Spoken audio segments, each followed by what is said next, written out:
Rumah yang tak pernah dipugar. Mana? Ini cerita Ini dah. Nggih. Oke.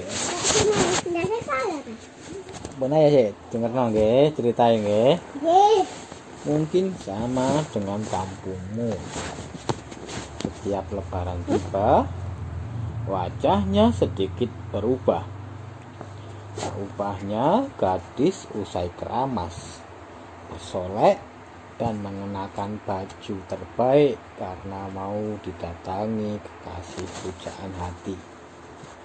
Saat bulan puasa memasuki minggu ketiga, semua berbenah. Rumah dan pagar dicat dengan warna baru yang lebih segar.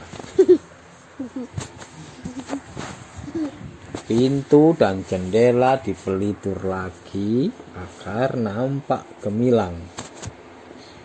Bagi yang punya uang lebih, tak segan merenovasi rumahnya. Tanpa disadari, dari lebaran ke lebaran setiap rumah mengalami kenaikan kelas. Tadinya bilik bambu naik jadi batu bata. Tadinya berdinding bata polos naik jadi plesteran. Naik lagi jadi bercat. Atap juga begitu. Mana atap? Ini atap. Yang tadinya rumbia, tahu-tahu sudah dipasang genteng. Rumah makin indah dipandang. Penghuninya jadi lebih terpandang. Rumah Pak Kardi adalah pengecualian. Foto wakil presiden di dinding rumahnya sudah berganti sejak zaman Sri Sultan Hamengkubuwono IX. Namun dindingnya tetap sama. Bilik bambu. Ibarat jabatan, bilik itu sudah diangkat seumur hidup. Rumah itu tentu saja dirawat. Tiang yang keropos diperbaiki. Mana keropos? Keropos rusak. Mana keropos? Pintu yang seret dilumasi. Tapi dari segi bentuk, tetaplah rumah bambu khas milik petani desa yang sangat sederhana. Saking sederhananya, selalu menjadi gunjingan yang menghangat setiap menjelang lebaran. Hanya mulut orang yang benar-benar puasa yang tahan tak membicarakannya. Yang puasanya baru tingkat menahan lapar dan haus, wassalam.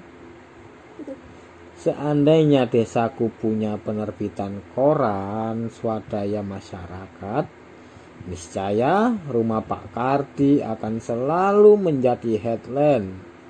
Sejak lebaran kurang 7 hari sampai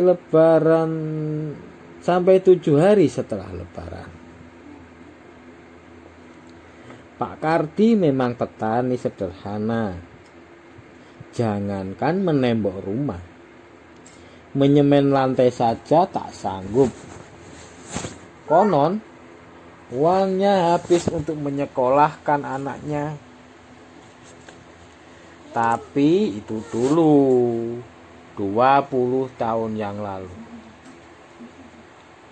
Sekarang keadaannya sudah berbalik bagai roda pedati yang berputar ke atas.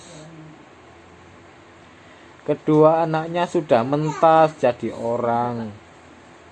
Mardi, si sulung, begitu lulus kuliah jurusan teknik, langsung bekerja di pabrik perakitan mobil. Dalam usia mudanya sudah menduduki posisi mentereng. Sementereng rumahnya di kawasan cukup elit di Bekasi. Adik Mardi Marni juga mengikuti jejak kemonceran Kang Masnya.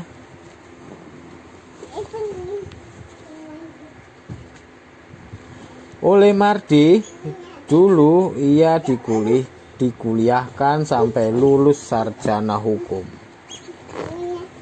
Sekarang Marni bekerja di kantor pengacara ternama di Jakarta. Gajinya besar.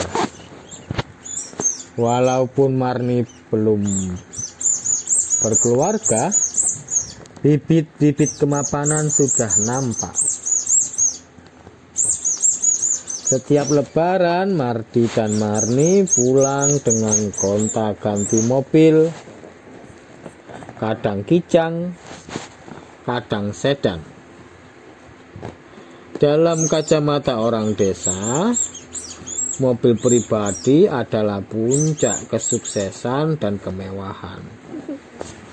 Bisa dibayangkan betapa ganjilnya mobil Jakartanan. Istilah orang kampung menyebut segala kemewahan yang berbau Jakarta. Parkir di halaman rumah Pak Kardi, orang bisa mengira ada majikan dari kota sedang menengok pembantunya di kampung.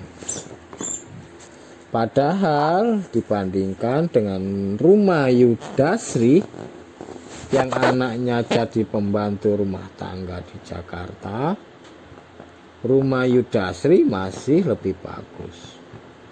Tembok terasnya sudah dipasang porselen warna biru berukuran 15 kali 15 cm.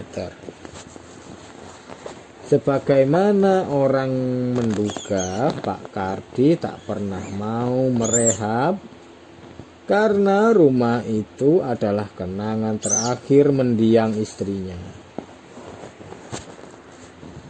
Pak Kardi tak mau menambah atau menggeser sedikit pun apa-apa yang sudah dibangun dan ditata bersama istrinya. Sesederhana apapun kenangan itu, ia tak ingin memperbaiki dan mengindah-indahkannya. Itu sama sekali dengan mengelabui.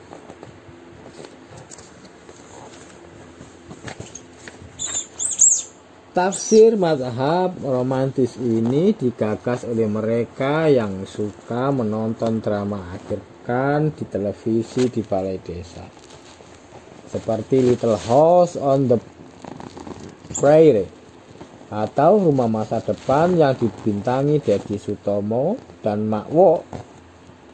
Ada juga dugaan lain yang berseberangan. Mereka menganggap Mardi dan Marni bukanlah anak berbakti. Mereka tega membiarkan orang tuanya menghuni rumah yang hanya pantas ditempati oleh orang tua malin kundang. Pedas sekali kedengarannya. Mungkin keluar dari mulut yang gemar mengunyah cabai atau mulut yang tak pernah istighfar. Sebenarnya Mardi pernah berniat memugar rumah itu tanpa sepengetahuan Pak Kardi. Bahan-bahan bangunan yang ia beli langsung dikirim ke rumah Pak Kardi bersama mandornya sekaligus. Memang cara Mardi agak memaksa, dengan harapan Pak Kardi tak kuasa menolak. Orang kampung yang rajin membaca surat kabar Suara Karya menyebut tindakan semacam itu dengan istilah fotokopi. Aduh, maaf, lidah kampung. Mungkin maksudnya fait accompli. Dibujuk tak juga mengangguk. Diajak berunding, jawabannya ngalor ngidul. Balik lagi ngalor, belok ngulon, lalu menggeleng alon-alon. Akhirnya Pak Kardi difotokopi oleh anaknya. Kata Lek Daman, hansip desa yang belum bisa membedakan fotokopi dan fait accompli.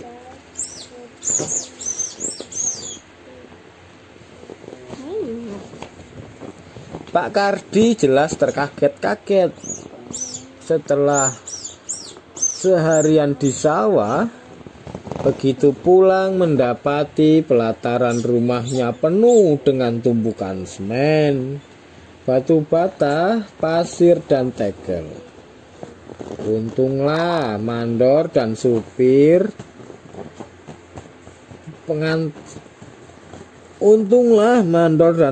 truk pengantarnya masih ada di sana. Kalau tidak, mungkin Pak Kardi akan bertanya pada rumput yang bergoyang. Ini siapa yang pesan? Tanya Pak Kardi dengan nada tinggi. Mas Mardi, jawab mandor dengan nada tidak tinggi. Buat apa? Ya buat rumah jenengan. Masa sebanyak ini buat kandang ayam? Jidat Pak Kardi berkerut banyak. Arit dari sawah masih dipegangnya kuat-kuat, membuat mandor itu berkeringat pelipisnya. Sekarang Mardi di mana? Itu tadi yang pesan orang suruhannya. Mas Mardi bilang nanti kalau pulang mau rembukan langsung sama bapak.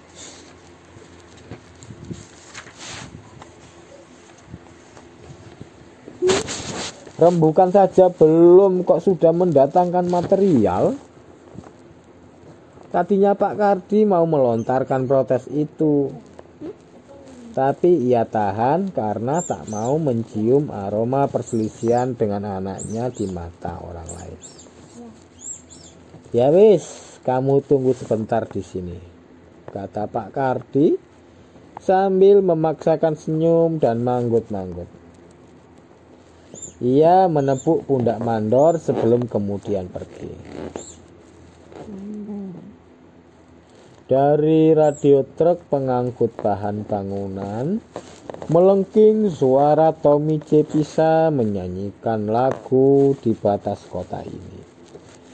Sampai lagu itu selesai, Pak Kardi belum kembali. Lalu suara penyiar radio terdengar membacakan kiriman-kiriman salam. Yang pertama dari pemuda cakar besi untuk gadis cantik bermata dua. Kemudian dari Gunawan Putra Getir untuk Umi Kulsum gadis tak mesum. Terakhir sebelum lagu diputar, dibacakan salam dari pemuda Madecer alias masa depan cerah untuk Laila Kumala. Pemuda Madecer berpesan, ia telah menulis surat untuk Laila Kumala, diselipkan di bawah keranda belakang Masjid Jami. Mohon sepulang taraweh langsung diambil. 4 kali 16 sempat tidak sempat harap dibalas. Pak Kardi akhirnya kembali ketika lagu-lagu pop di radio sudah berganti lagu-lagu Nasidaria. Wajahnya senyum-senyum membuat mandor tak gatal lagi untuknya. Pripun Pak? Pak Kardi berdehem meski tenggorokannya tidak sedang berdarah. Ternyata itu Mardi yang pesan, hanya salah paham sedikit. Maksudnya bukan untuk rumah ini, tapi untuk musola. Nah, tolong semuanya dipindahkan ke sana ya. Deket kok, cuma 100 meter dari sini. Nanti gimananya pasti diurus begitu Mardi pulang. Sekarang pindahkan saja. Begitulah kalau istilah Lek Daman, fotokopi dibalas fotokopi. Mardi akhirnya pulang. Ia terkejut melihat rumah bapaknya belum juga memberikan kejutan apa-apa. Kejutan malah terjadi di musola Baitul Makmur. Dinding yang tadinya doyong kini jadi tembok kokoh dan tebal. Lantai semen yang retak-retak dikelupas, semuanya diganti tegel kuning yang halus dan mengkilat. Sewaktu Mardi sholat maghrib di sana, semua jamaah menyalami. Bahkan ada yang merangkulnya erat-erat sambil membisikkan ucapan terima kasih serta doa semoga Allah melancarkan rezekinya. Terlepas siapa yang benar dan siapa yang menang dalam adu fotokopi ini, yang jelas gugurlah anggapan bahwa Mardi anak yang tidak berbakti. Masih kurang bukti? Pak Kardi pernah minta dibelikan batu spil. Mardi langsung membelikannya.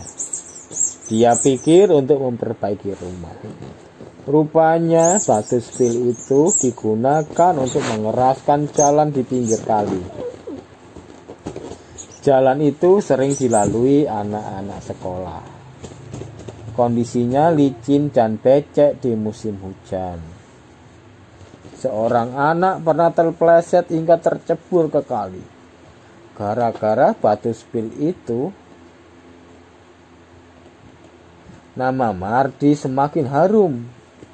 Apa yang disumbangkannya lebih banyak dari sumbangan seorang calon kepala desa.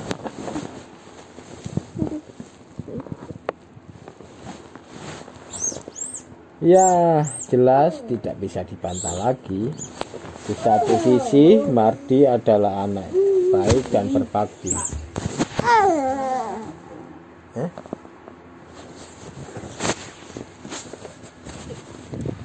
Ayo. Panas. Panas? Basah. Ayo,